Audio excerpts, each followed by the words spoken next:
If you have ever seen African flags, you probably have noticed that many of them are very similar.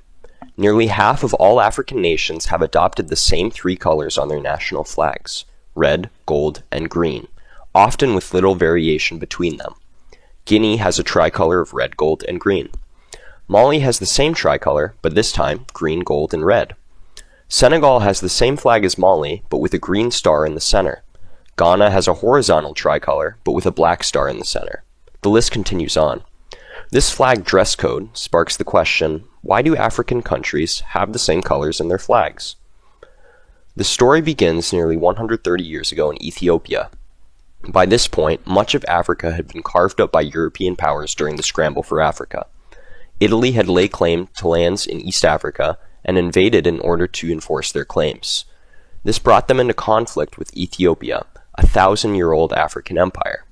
Italy declared war on Ethiopia in 1895, seeking to subjugate the country. However, the outnumbered and poorly equipped Italians were decisively defeated by the Ethiopians at the Battle of Adwa in 1896, making Ethiopia the only African country to never be colonized.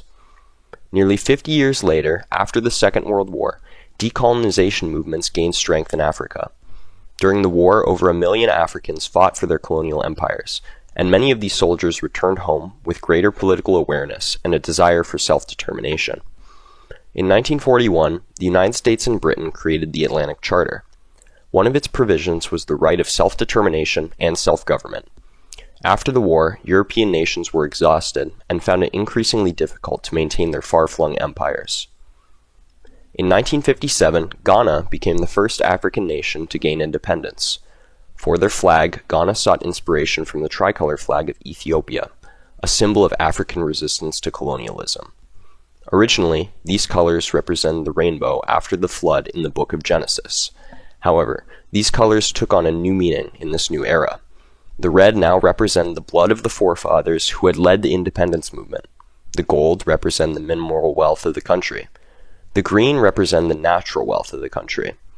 As African nations liberated themselves, they continued the trend set by Ghana and adopted flags with these same three colors.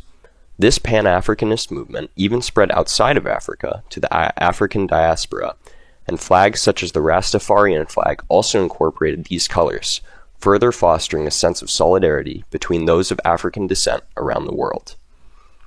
I hope you enjoyed my first video. If you enjoy this type of content, consider subscribing.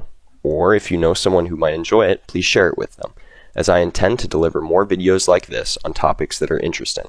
Thank you very much for watching.